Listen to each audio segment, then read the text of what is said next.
बलिया शहर की सड़कों पर कार सवार एक लड़की का हथियार लहराते वीडियो सोशल मीडिया पर जमकर वायरल हो रहा है। कार सनरूफ से आधा शरीर बाहर निकाले लड़की बड़ी सी बंदूक लेकर कुछ बोल रही है। वहीं सड़क पर हथियार लहराते लड़की के वायरल वीडियो पर लोग इस बात की चर्चा कर रहे हैं कि आखिरकार इस लड़की तक हथियार कैसे पहुंचा। भटियागढ़ थाना और नरसिंहगढ़ चौकी पुलिस की सीमा में शुक्रवार सुबह करीब 10 बजे सुनार नदी में एक व्यक्ति का शव तैरता दिखाई दिया। सूचना पर भटियागढ़ पुलिस मौके पर पहुंची ग्रामीणों की मदद से शव को नदी से बाहर निकाला गया। मृतक की शिनाख्त खिलान अहरवाड़ निवासी सरिया के रूप में हुई है। बताया जा रहा है कि मृतक पिछले 3 दिन से लापता था। लाहौर में पारिवारिक विवाद पुलिस थाने की दहलीज तक पहुंच गया है। आपको बता दें कि बहू नेशा शाक्य ने पति गजेंद्र शाक्य ने लाहौर थाने जाकर सास ससुर और जेठ के खिलाफ वीएनएस के तहत मामला दर्ज करवाया है। उक्त मामले का एक वीडियो भी सोशल मीडिया पर वायरल हो रहा है। मामले की गंभीरता को देखते हुए आरोपियों पर धारा 151 के तहत कार्रवाई की गई है। अम्बेडकर नगर में ग्रामीणों की सूचना पर पुलिस ने गौकशी के 2 आरोपियों को गिरफ्तार कर उनके कब्जे से एक मृत गौवंश को बरामद किया है। साथ ही चापड़ और चाकू भी बरामद किया है। पुलिस गिरफ्तार अभियुक्तों के विरुद्ध गैंगस्टर एक्ट की कार्रवाई कर रही है।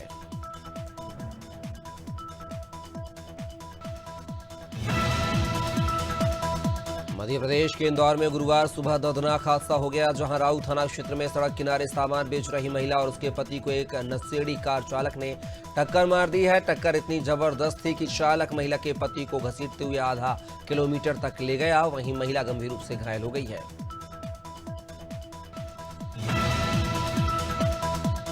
शुक्रवार को मसूरी में डीएम और एसएसपी ने अधिकारियों के साथ मसूरी के मॉल रोड का निरीक्षण किया है। गांधी चौक पर लगातार जाम की स्थिति को देखते हुए जिलाधिकारी ने पुलिस और नगरपालिका प्रशासन को निर्देश दिए हैं कि जिलाधिकारी सविन बंसल, मसूरी एसडीएम और एसएसपी देहरादून ने पेट्रोल पंप के पास बनी पार्किंग के संचालन को लेकर निर्देश दिए हैं।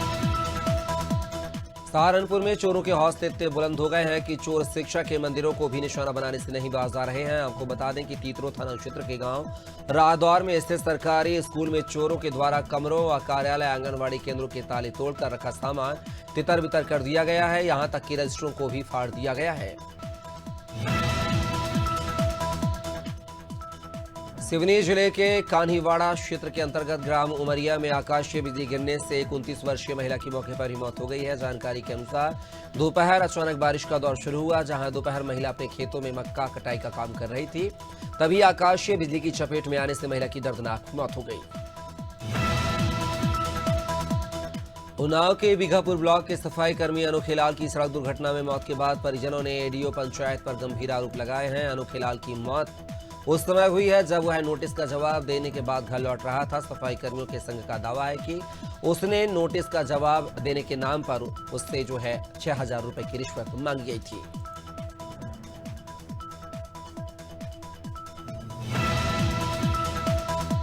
जनपद भदोही में खेल प्रेमियों के लिए एक बड़ी खुशखबरी है। आईपीएल की तर्ज पर अब भदोही मुसीलाटपुर स्टेडियम में भी एक बड़े टूर्नामेंट का आयोजन होने जा रहा है। उत्तर प्रदेश क्रिकेट लीग का आयोजन किया जा रहा है, जिसमें भारी संख्या में लोग प्रतिभा करेंगे। प्रेस कॉन्फ्रेंस के दौरान पूर्व विधायक रविंद्रनाथ त्रिपाठी ने टूर्नामेंट के बारे में जानकारी दी।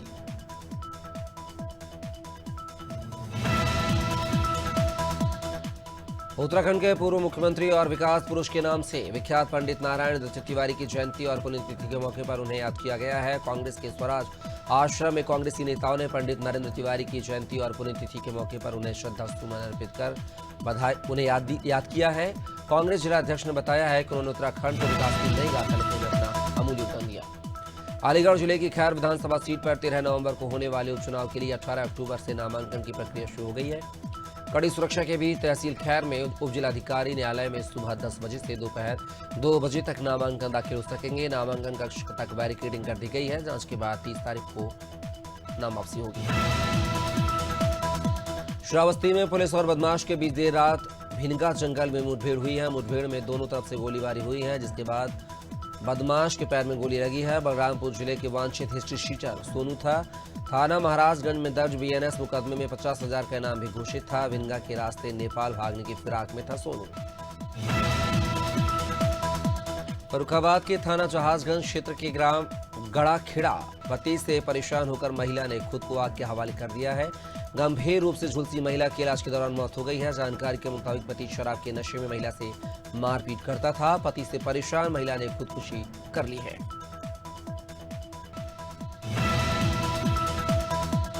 खबर गाजीपुर जिले से है, जहां तकरीबन 22 लाख की अवैध अंग्रेजी शराब के साथ 4 अंतर्राज्यीय शराब तस्करों को गाजीपुर पूर्वांचल एक्सप्रेसवे के अरसदपुर तिराहे के पास से स्वाट सर्विलांस और जंगीपुर थाने की पुलिस टीम ने गिरफ्तार किया है। इस बात की पुष्टि एसपी सिटी ज्ञानेंद्र नाथ ने अपने कार्यालय में प्रेस कॉन्फ्रेंस कर दी है। सभी खिलाफ मुकदमा किया गया है।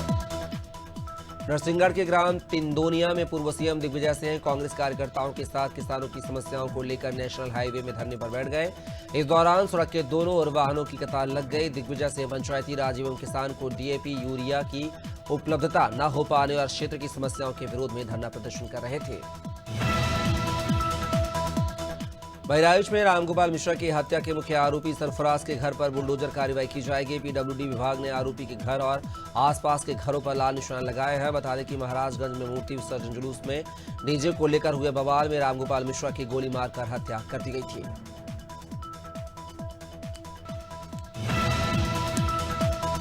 कांग्रेस लगातार खाद की कमी को लेकर सवाल उठा रही है। अब इस मामले को लेकर कृषि मंत्री अंदल सिंह कंसाना ने सीधे तौर पर तमाम अटकलों को खारिज करते हुए कहा है कि मध्य प्रदेश में जरूरत के हिसाब से खाद की सप्लाई की गई है। कृषि मंत्री ने कहा है कि दिग्विजय सिंह किसानों को गलत जानकारी न दें। कांग्रेस के पास कोई ठोस सबूत हो तो बताएं।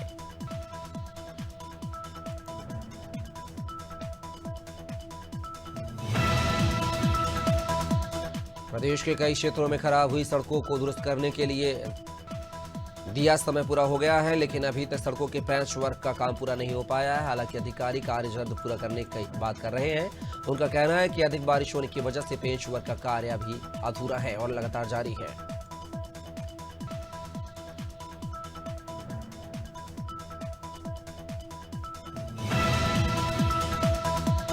कुम्हारों की कला समय के साथ उनके लिए बोझ बनती जा रही है, जिसके चलते कुम्हारों के परिवार आज आर्थिक चुनौतियों से गुजर रहे हैं। हरदोई के 52 ब्लॉक के सराय गांव में भी 10 कुम्हारों के ऐसे परिवार हैं जो आर्थिक तंगी से जूझ रहे हैं। समय के साथ आर्टिफिशियल लाइट और मोम के दियों ने मिट्टी के दियों की जगह ले ली है, जिससे कुम्हारों की चिंता बढ़ गई है। भोपाल के निकट बैरसिया में गौवंश के अवशेष मिलने से सनसनी फैल गई है। यह अवशेष बैरसिया थाने के झिकरिया गांव में खेत पर अलग अलग जगह पर मिले हैं। गौवंश के अवशेष की जानकारी मिलते ही ग्रामीण और हिंदू संगठन खेत पर एकत्रित हो गए और दोषियों के खिलाफ कार्रवाई की मांग की। सूचना पर पहुंची पुलिस ने आश्वासन दिया है कि मामले में कार्रवाई की जाएगी। मध्य प्रदेश रिन्यूएबल एनर्जी के क्षेत्र में देश का अग्रणी राज्य बनने की तैयारी कर रहा है। मध्य प्रदेश अक्षय ऊर्जा के क्षेत्र में तेजी से आगे बढ़ रहा है और भविष्य में अच्छे परिणाम देखने को मिलेंगे। इसके अलावा घरों में नवकरणीय ऊर्जा का प्रयोग बढ़ाने के लिए जल्द ही बैठक और योजना बनाई जाएगी।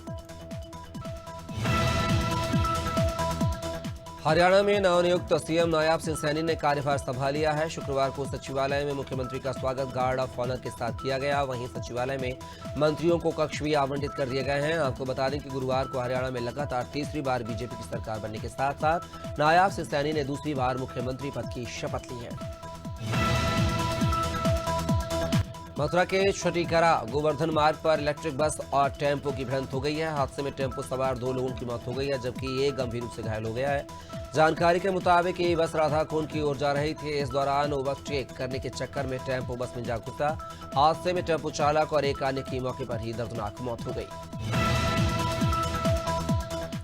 सख्ती में नेता प्रतिपक्ष चरणदास महंत ने बड़ा बयान दिया है। उन्होंने कहा कि छत्तीसगढ़ में मंत्रियों के 4 ग्रुप बने हुए हैं। एक ग्रुप यूपी चौधरी का है, एक ग्रुप मंत्री शर्मा का है, एक ग्रुप साहू का है और एक ग्रुप स्वयं मुख्यमंत्री का है। ऐसे में परेशान जनता किसको अपना दुखड़ा सुनाए। वहीं उन्होंने कहा है कि राज्य में अपराध का ग्राफ लगातार बढ़ता जा रहा है।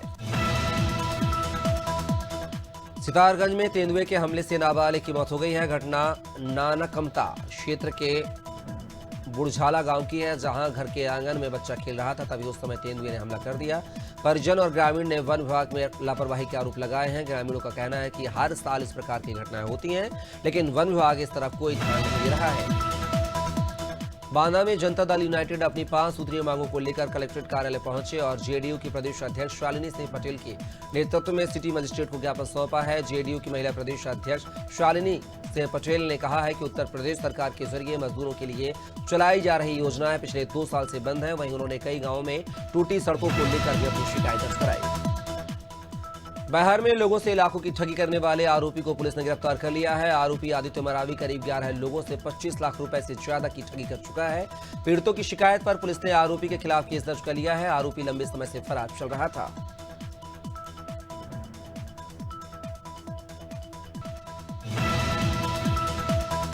मथुरा में पुलिस की 50,000 रुपए के इनामी बदमाश से मुठभेड़ हो गई है, जिसमें बदमाश को गोली लगने से वह घायल हो गया है, जिसे घायल अवस्था में गिरफ्तार कर लिया गया है और अस्पताल पहुंचाया गया है। पुलिस ने आरोपी के कब्जे से अवैध तमंचा, कारतूस समेत कई सामान बरामद किया है।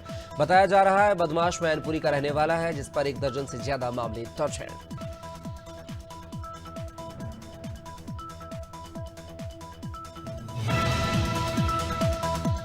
रायपुर में मुख्यमंत्री विष्णुदेव साय की अध्यक्षता में गृह विभाग की बैठक हुई है। बैठक में उप मुख्यमंत्री विजय शर्मा भी मौजूद रहे हैं। उप मुख्यमंत्री विजय शर्मा ने झारखंड प्रवास पर जाने से पहले बताया है कि गृह विभाग की बैठक में एसआई नियुक्तियों को लेकर चर्चा की गई है।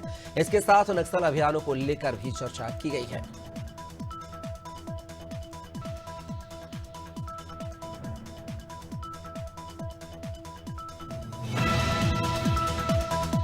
छतरपुर में बागेश्वर धाम के पीठाधीश्वर पंडित धीरेन्द्र कृष्ण शास्त्री ने एक ऐसी पहल की है जिसकी हर तरफ चर्चा हो रही है। अपने प्रवचनों के लिए सुर्खियों में रहने वाले पंडित धीरेन्द्र शास्त्री ने नशे के खिलाफ अब युद्ध छेड़ दिया है। पंडित धीरेन्द्र कृष्ण शास्त्री गांव-गांव में चौपाल लगाकर नशाखोरी के खिलाफ लोगों को बजरंग बली की शपथ दिला रहे हैं।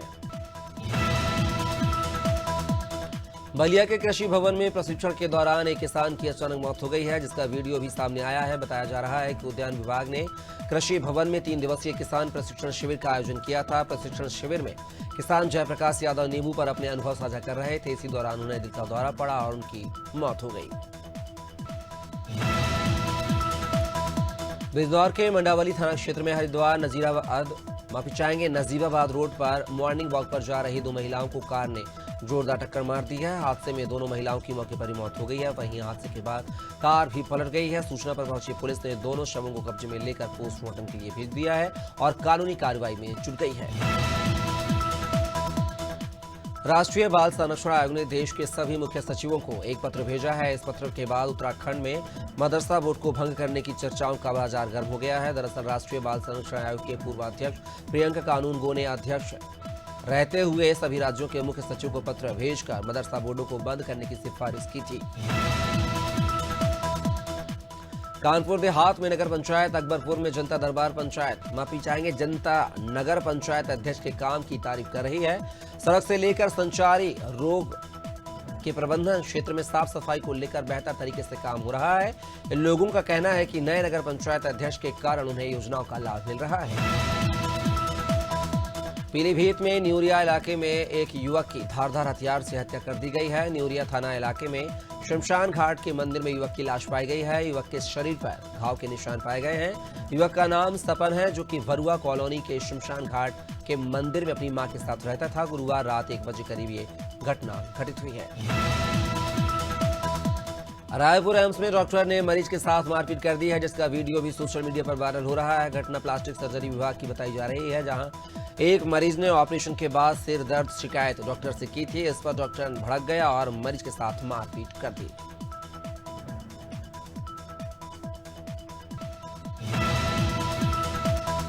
प्रदेश में कानून व्यवस्था को लेकर एक बार फिर कांग्रेस ने बीजेपी पर हमला बोला है। कांग्रेस नेता दीपक बैस ने हसदेव जंगल कटाई, लोहारी डी मामला और सूरजपुर कांड को लेकर बीजेपी पर सवाल उठाए हैं। उन्होंने कहा है कि भारतीय जनता पार्टी की डबल इंजन की सरकार जब से बनी है, लगातार छत्तीसगढ़ की जमीन बेची जा रही है।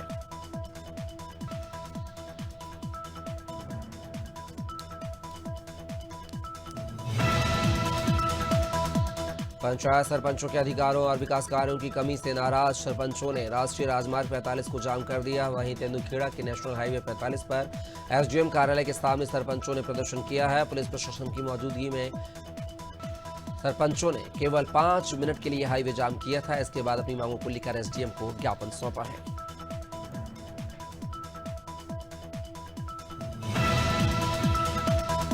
रहली के ग्राम पंचायत छिरारी में सचिव महेंद्र प्रजापति को हितग्राही को अंत्येष्टि सहायता राशि प्रदान नहीं करने के कारण निलंबित कर दिया गया है। सचिव के निलंबन को लेकर पंचायत सचिवों में आक्रोश है। सचिव के निलंबन आदेश को निरस्त कर पुनः बहाल करने की मांग को लेकर सचिव संघ के द्वारा कलेक्टर को संबोधित ज्ञापन जनपद सीओ को सौंपा गया है। मध्य प्रदेश के पूर्व उच्च शिक्षा मंत्री जयभान सिंह पवैया ने महाराष्ट्र चुनाव में बीजेपी की जीत का दावा किया है। उन्होंने कहा है कि महाराष्ट्र चुनाव के परिणाम भी मध्य प्रदेश की तरह ही आएंगे। वहीं उन्होंने कहा है कि महाराष्ट्र में विपक्ष की तुष्टीकरण की राजनीति पूरी तरह से बेनकाब हो चुकी है। महाराष्ट्र में शिवसेना के साथ मिलकर बीजेपी प्रचंड बहुमत से जीत हासिल करेगी। शुक्रवार को देवरिया में अधिवक्ता चैम्बर के शुभारंभ के मौके पर उत्तर प्रदेश के डिप्टी सीएम ब्रजेश पाठक शामिल हुए हैं। कलेक्ट्रेट में बने स्वर्गीय राजेंद्र प्रसाद शाही अधिवक्ता चैम्बर के शुभारंभ के मौके पर कृषि मंत्री सूर्य प्रताप शाही और राज्य मंत्री विजय लक्ष्मी गौतम भी मौजूद रहे हैं। मुख्य अतिथि के तौर पर पंडित ब्रजेश पाठक ने अधिवक्ताओं को संबोधित किया और कहा कि ठीक से काम करने की अपील की। उत्तर प्रदेश के कौसाम्बी में भारी वाहनों से अवैध वसूली के नाम पर करोड़ों की जालसाजी का बड़ा मामला सामने आया है। एसपी ने इस केस को लेकर एसआईटी का गठन कर दिया है। दरअसल मंगलवार को एंटी करप्शन ने पश्चिम शरीरा थाना इलाके से एक traffic sub inspector Kamlesh Pandey overloading वाहन चालक से 5 पकड़ा गया था। खटीमा में आंगनबाड़ी कार्यकर्ताओं ने पंचायत चुनाव के सर्वे में ड्यूटी का विरोध किया है और चुनावी सर्वे से ड्यूटी हटाने की मांग की है। आंगनबाड़ी कार्यकर्ताओं के अध्यक्ष अमरजीत कौर ने बताया है कि उनके पास विभाग से संबंधित बहुत सारे कार्य हैं। ऐसे में चुनाव के सर्वे में ड्यूटी लगाना सही नहीं है।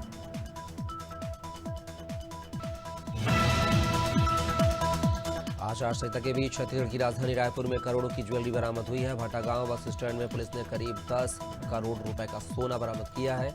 इसके साथ ही 3 लोगों को भी गिरफ्तार किया है। फिलहाल कारोबारी के नाम का खुलासा पुलिस नहीं कर पाई है, लेकिन उससे कर्मचारियों से पूछताछ की जा रही है।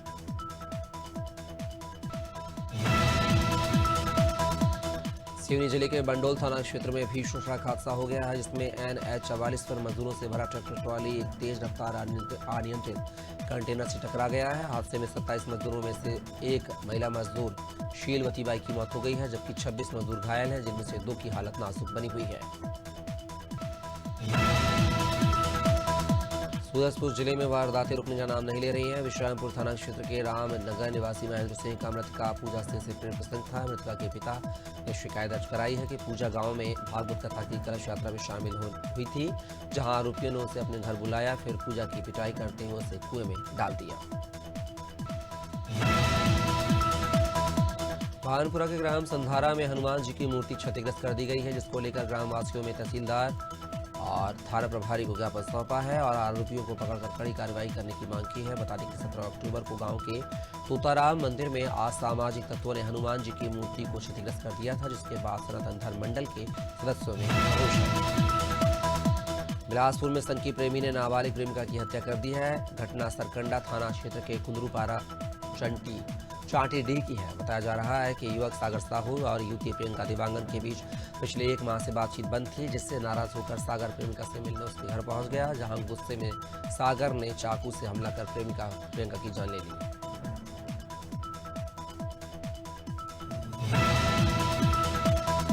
ग्वालियर में दिन दहाड़े हथियारबंद बदमाशों ने पुरानी रंजिश के चलते युवक के साथ जमकर मारपीट की है। युवक सुरेंद्र यादव मंदिर से घर वापस लौट रहा था। जब वह मिर्जापुर औखाना पहुंचा तो बदमाशों ने उसे घेर लिया। मारपीट के बाद बदमाशों ने उसकी जान लेने की नीयत से बंदूक तान दी। तभी युवक ने भागकर अपनी जान बचाई है। पूरी घटना सीसीटीवी कैमरे में कैद हुई है।